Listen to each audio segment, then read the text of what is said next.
Roast Beef and Jelly. What's up, everybody? This is Roast Beef and Jelly. My name is Retro. My name's Barbie. And today we got a show for you today. We're going to talk about the Oscars, the movie Red Sparrow, and Atlanta. So, Barbie, what did you think about the Oscars this year? The Oscars were, they were interesting. There's a lot of movies that I was interested in. I didn't see all of them. I'm not going to lie. I saw all of them. They're pretty good. Yeah, I'm not going to front and say that I saw them because I didn't. I saw maybe 25% of it, and that's give or take. That's on the high end. That's on the high end. So, but no, I thought it was very interesting choices. At least I knew about the movies. Like if I didn't see it, I knew what it was about, or like I knew, like I had like listened to other things about it. You know, so I had some grasp. Some knowledge. But I thought it was interesting. It was good. You know, the Jimmy Kimmel was alright. He was very careful this year. In a way, with the Time's Up situation and everything, he was very careful. Because when it comes to... Normally, comedy is the thing that, you know, makes light of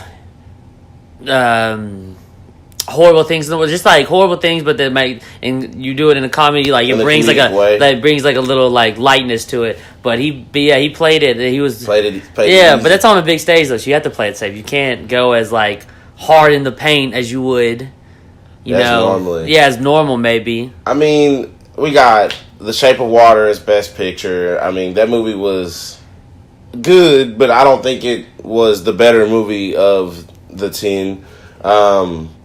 We got... Was that confirmed as the Ape Sapiens No, it was not. Prequel? Okay. But if you watch it and you're a fan... It is. It's Ape Sapiens. It is, but it's not, like, officially. Yeah, he just can't... He can't say it legally, but it's Ape Sapien. But that it's good. It has a story, but I just don't believe. I mean, like, that's pretty much bestiality. Yeah, but it's not because it's alien. Like, and I understand. But like, say for instance, like aliens came down. Okay, like, look, eventually we gonna have to procreate with aliens. He's not an alien though. Well, He's a sea creature. Yeah, well, still. So. Yeah, but then then you can say the same thing about, like, Aquaman and anyone who was born in Atlantis. That's true. They're all different. Just because he looks like he's totally different species. I'm sorry, that was racist. That was species. I'm sorry. Species. But also you have Guillermo del Toro, who won Best Director, who directed and wrote The Shape of Water, which I believe he should have won Best Director, but also I believe Jordan Peele should have won Best Director for Get Out. What he did with production quality of that movie, with the budget he had and like the time he had to turn it over. Yeah, it was great. It was great. But it's just a great film in general. Like, it's just a good, like, thriller. Like, it's just and you don't even watch scary movies. Yeah, it's not even. Well, yeah, it's more of like I guess like this is more like a thriller, like like mind psyche shit. You know, it's not like more than it's like not like your average like gory, scary. You know, it's like a mind like. But it did win Best Original Script, I believe, or Screenplay. Yeah. So it got an Oscar. It got something. It got an Oscar. Oscar winning. That's all that matters. Very true. And then we have lead female actress Frances McDormand. She won for 3 Billboards over Ebbing, Missouri. I fairly enjoy that movie. That's what I thought was going to win Best Picture this year, but it did not. It lost to The Shape of Water. We have Allison Janney from I, Tonya. Yeah, she won Best Supporting Actress. So that was good. She was great. You loved that was a good movie. It was a great movie. It was just so like I don't know. It was like it was real. It was crazy because you hear about all these stories about like how these people were. I guess like not me really because you know I wasn't like alive and kicking as much, you know. Yeah. But like I'm saying, like you hear like these like what happened, and you're like, oh okay, but like you hear that like these people were like insane, like legitimately insane. Not insane, but just very wild. Yeah, you heard that Tanya Harding was just crazy. Like they made it growing up. They made it seem like she was the villain. Yeah, and she wasn't. She really wasn't the villain. Well, but we don't really know the full truth. Okay, where the movie says it's, the movie says but you know it's a lot going on, and we enjoy that movie a lot. But Best Supporting Actor, you got Sam Rockwell. 3 Billboards, Ebbing, Missouri, as well. Oh, yeah. Again, great movie. Good actor that never really, like, gets a lot of praise, I feel. Exactly. But, like, a good actor to win, I feel like it was, like... It was a step you've seen him a lot, but you like haven't been like you never like what was that one performance or something like yeah, you're always like that guy.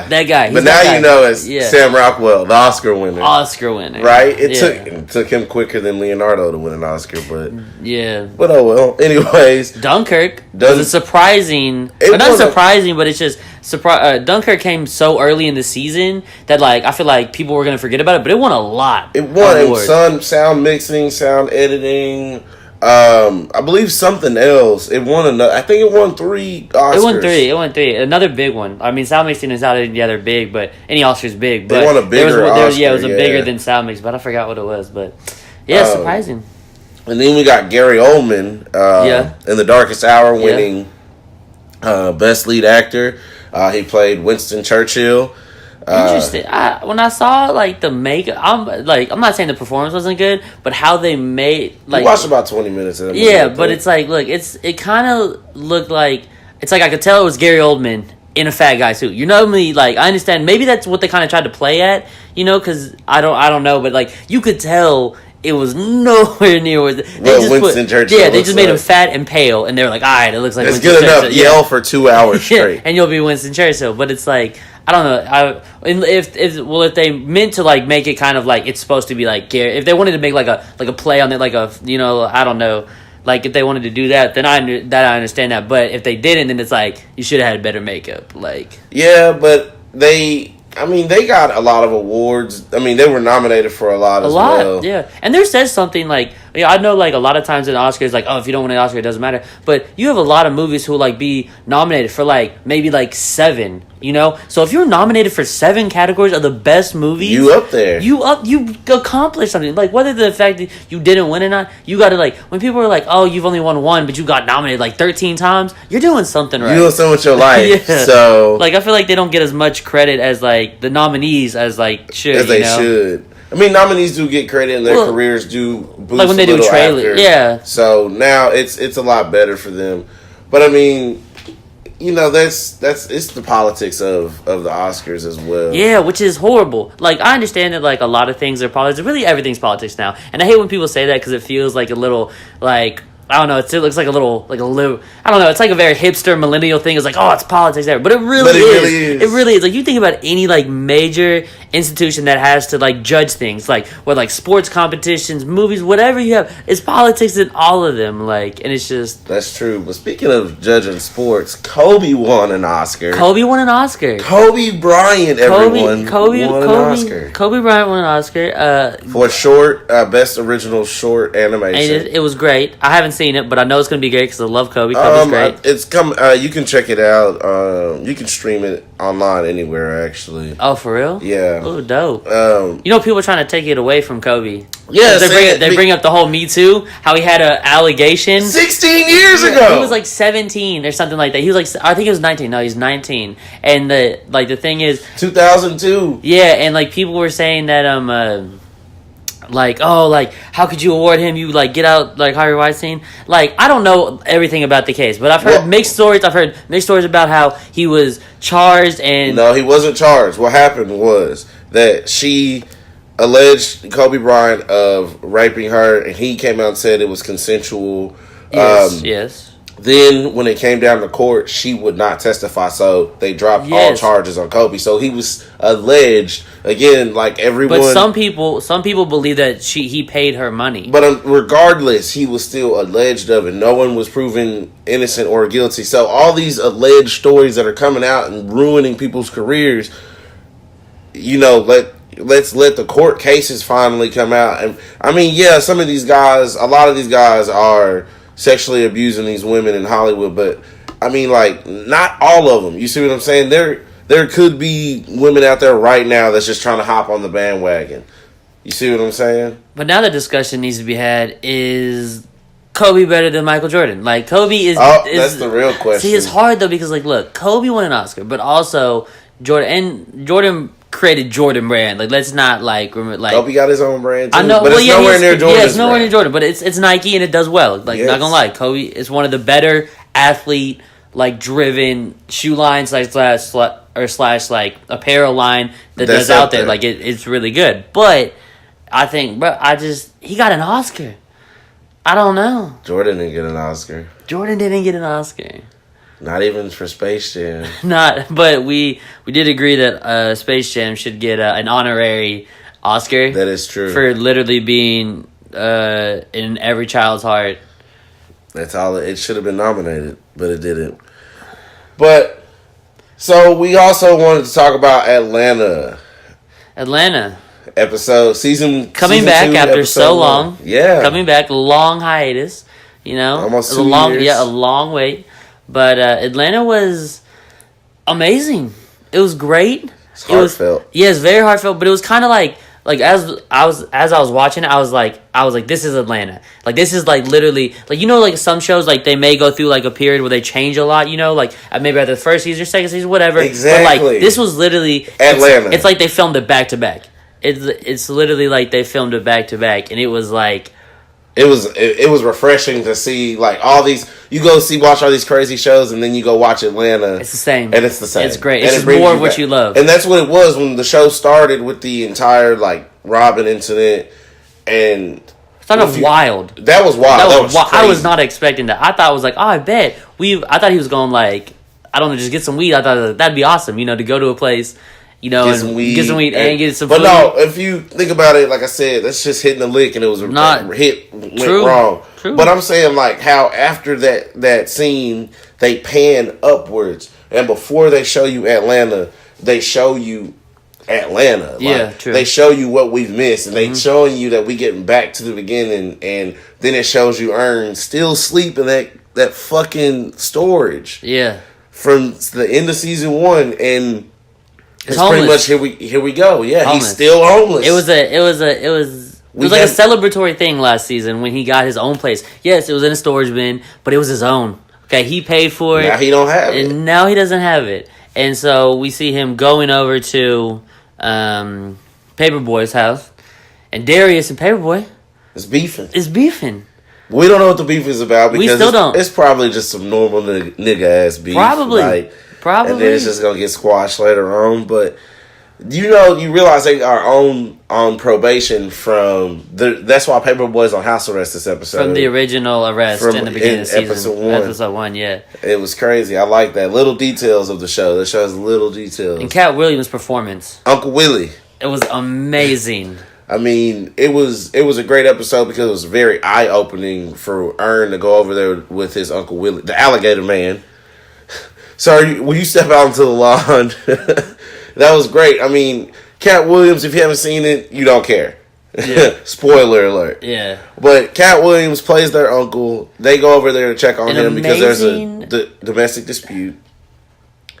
And you find out that he has an alligator and end up the cops showing up. But the reason why the episode is so good is because he's arguing with his Uncle Willie, and the thing is Earn and his Uncle Willie are a mirror reflection of each other. Yeah, because the Uncle Willie used to manage a group, and they left him. And he now is... And now is like, yeah, go and do crazy things, just becoming... It wasn't really that he was crazy, it's just that he had his principles. And he was wild. He wasn't crazy, he was wild. Bro, you have a full-grown alligator in your house. You go tell him he's not wild or crazy. Nah, you got some full-grown caiman. But it was it was great. I can't wait for the rest of the season. We got 11 episodes this season. Season 1 was 10. We get 11 this season. I want to see what the Robin season truly means because I don't know if they're going to get robbed or if they're going to come up because we always want to see them come up in the show, definitely. But we never know with Atlanta because it's a real life show. Yeah, true. And with like the first season, I feel like there's a lot of like there's always a message in every single episode, but normally there's like kind of like a general like idea, but like kind of like closing to the season. Like the season was like Earl started literally he had no opportunity from nothing, and then he kind of built him, and then help on with Paperboy and Paperboy as well or whatever, and they all build, and then they end. Season at a high note, and then boom, we back to square one. I mean, it was like that at the end of season 1 because you realize that Earn, at the end of the day, at the end of season 1, Earn makes that money, pays his bills, makes sure everybody's good, and they show him, yeah, he's sleeping in the storage unit, but at the end of the day, I only got $200 to my name. Like, it's just crazy. Yeah, definitely. It's just life. It's just life is. It's a very real show. Like a very like I feel like a lot of people, even if you like don't identify with majority of the show, I feel like if you watch this show and you paid attention, you could like get something out. Like everyone could get something out of this show. Out of Atlanta, yeah. Like no matter like from what background, show. I feel like if you watched it, there's like something in Atlanta that's very like in certain ways very. Like, you understand it in some way. Like, maybe you haven't experienced, but you've seen that, and you've seen other people maybe. Exactly. And so you're kind of, it's like drawn to the show. It's like, I don't know, it's like reality TV show, but but it's like good. It's just like real life shit. 30 minutes of life. Yeah. And I'm not trying to say it's the meaning of life, but it puts, and it really, to me personally, when I watch it, it puts some meaning to life. Like, it lets you understand that you may not make it. As long as you make it enough to pay your bills, feed your kids, and lay your head somewhere, that maybe is success. But I'm not trying to say it in a sad or depressing way. But you're happy when you see Earn lay his head down somewhere at night, right? Getting emotional out here. But I'm just saying, you understand? No, like, it's a very good. I don't know. It's like a comedy mixed with like some parts of like one of those like a Grey's Anatomy like emotion you feel for the characters thing or whatever. Yeah. And then like it's just a good combination of great character development. Great, yeah. That's and it's like for the short time that they have. Like it's very. I do want to say this. By the end of Atlanta, I do want to understand what went on in Princeton and why Earn left Princeton. Yeah, we'll never probably know. I mean, because there's a lot of things that they're starting to bring up in the show that we'll probably never know. That's the point of the show. And it doesn't have to be in the show. It could be like interview. Yeah, like Childish Gambino, like 5 years after doing an interview, he's like, "Oh, this is what it was," and I'm okay with that. As long as I know before I die, I'm okay. I just need to know.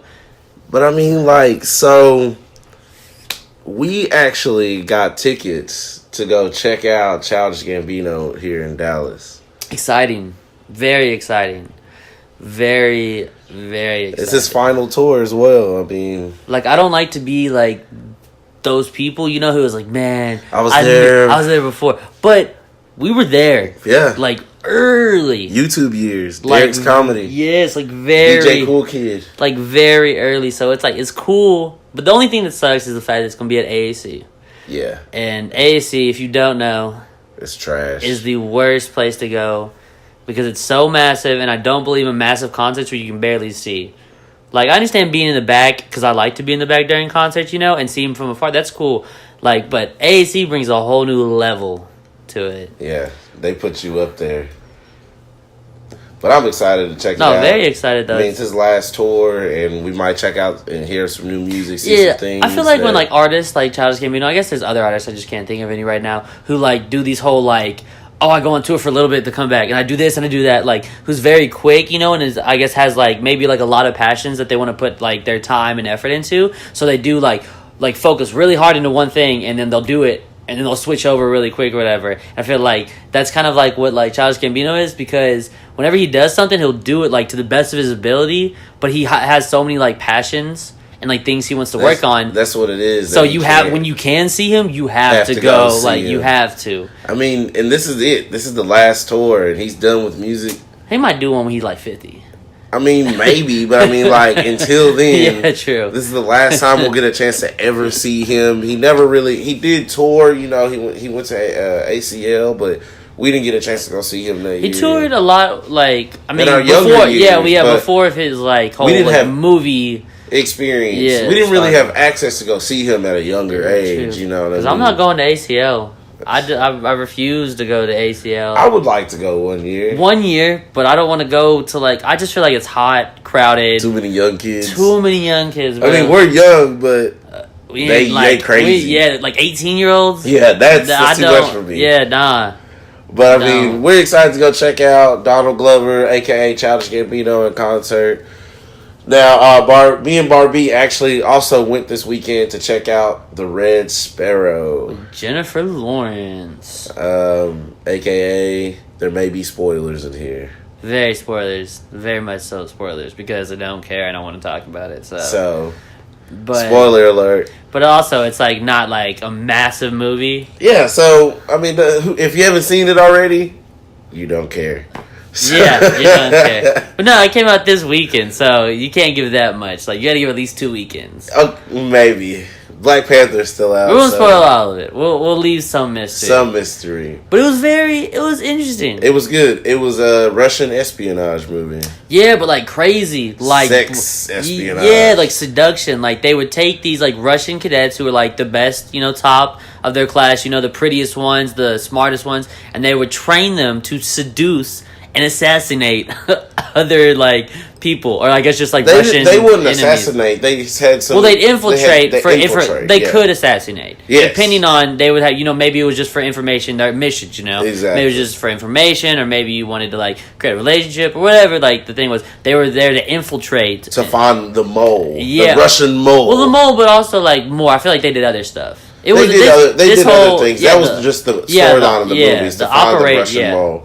But yeah, I mean, the Sparrows were crazy. I mean, they were trained to suck dick for a living. Yeah, they were trained to do sexual favors. They were trained prostitutes. Yeah. And they were like trained prostitutes for the Russian government. Yeah. And like... But they were good at what they did. Yeah, but they're also like agents. But if you think about it, like prostitutes would make a pretty good like agent. They were the best agents I think I've pretty much seen in an espionage movie. Like, yes, James Bond. But they extracted good information. The woman in Sherlock Holmes... Well, she was just a prostitute, and she brought down a whole nation almost. Okay, well, but other than that, she's yes. a sparrow. she's like the head sparrow. She's the beginning of the sparrows. The lineage, it all connects. But I mean, like, it was actually a good movie. It was Jennifer Lawrence. She was a ballerina. Her career ended brutally by a broken leg, and you see all of it, and it pains. They broke her knee inward, like outwards. Yeah, it was all out. But then she gets taken into the Sparrows, and she by her uncle. Yeah, her uncle is like some like deputy chief, very high up in the Russian. Grimy guy. Yeah, grimy. Yeah, like a dude dirty. That you think he's like. He's like, oh, I'm gonna come off as like I'm helping you, but in reality, he's just trapping you. He's grimy, and he will have your life for forever. That's what he did. He trapped her. He made her go to the Sparrows, and that's where she worked. And she became a Sparrow, and she became the best Sparrow. Yeah, within 3 months. Like I'm not trying to like. She may be like the greatest Sparrow of all time, but it's like she with 3 months training, she like was already on a mission. Yeah, like already like ready to go. And she was behind all of these people. All these cadets came from the military. They were like 20 plus. There's like probably 30, or at least in that class, I guess. Students. There's like 30 like cadets, and it's like you skipped every single one of them and became the best. Yeah. And by the way, you'd see Jennifer Lawrence completely nude. Yeah. It was nice. It was great. But I don't know if that's their body. Yeah, I think they probably... Because they do a lot of that, Nowadays, yeah, where they just paste the face on somebody else's... Whoever's body that was. Yeah, whoever, yeah. It was very nice. It was nice. It sucks, though. Like, what if you were like, oh, Mom, I'm in a movie, and then it's just your body, not even, like, your face? Like, do you tell people that? Like, do you pay for that? Nah, I would never let anybody know. I would. Really? That's my body right there. Yeah, that's my body. I got paid for that shit. Fuck you. Like... I made this bread. Is your name in the credits? No. No, exactly. You'll never do something significant. That's I get to show my kids that, look, Daddy was in a movie. But, I mean, we liked Red Sparrow. We had a good time checking it out. I mean, I don't want to spoil it, really. Yeah, because it's a good build-up. A little bit long. A little long. 20 minutes longer. Than it should have been. Yeah. It was... I started falling asleep a little bit. Oh, I did. I did fall asleep. I'm not gonna lie. I did fall asleep. Look, it was at a moment where nothing was like 1 o'clock in the morning. Yeah, I woke up and I was like, nah, it's like 12:30. Like 12. Oh, yeah, it was like 12 till 30. Yeah. But you had just gotten off of work. Yeah, so it was long. Like, long. There were some scenes that could have been cut out. It's not very vibrant of a movie either. Like, it's very, like... It was a lot... It's a lot of action. Yeah, but no, I'm saying, like, as in, like, the actual, like, scenery, it's a lot of grays. Yes. A lot of whites. It's a very dull movie. Like, there's some moments in there where you get some, like, really cool color, because, like... It's just red. Yeah, where, like, it's red, but it's always red, which is a great color, but a lot of the times it's just gray, and you're just like, oh, my God. For 2 hours, it was actually a 2.5 hour movie. Yeah, almost. It was 2.5, like 2 hours and 20 20 minutes. Yeah, for a 2 hours and 20-minute movie, it was a lot for a lot of gray and red. It is a lot on your eyes. Like, I like red. I like red a lot. But at that time, it was putting me to sleep. I was like, man. But I mean, that is our show, everybody. That is Roast Beef and Jelly. Don't forget, we are doing a $50 Amazon gift card giveaway. All you have to do is go subscribe. Also go check out our other venues of Instagram, Facebook, Twitter, and SoundCloud.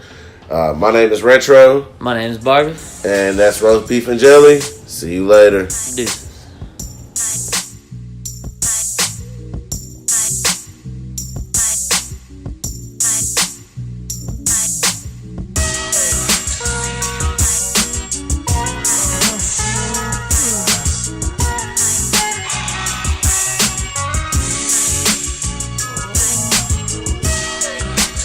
Roast Beef and Jelly.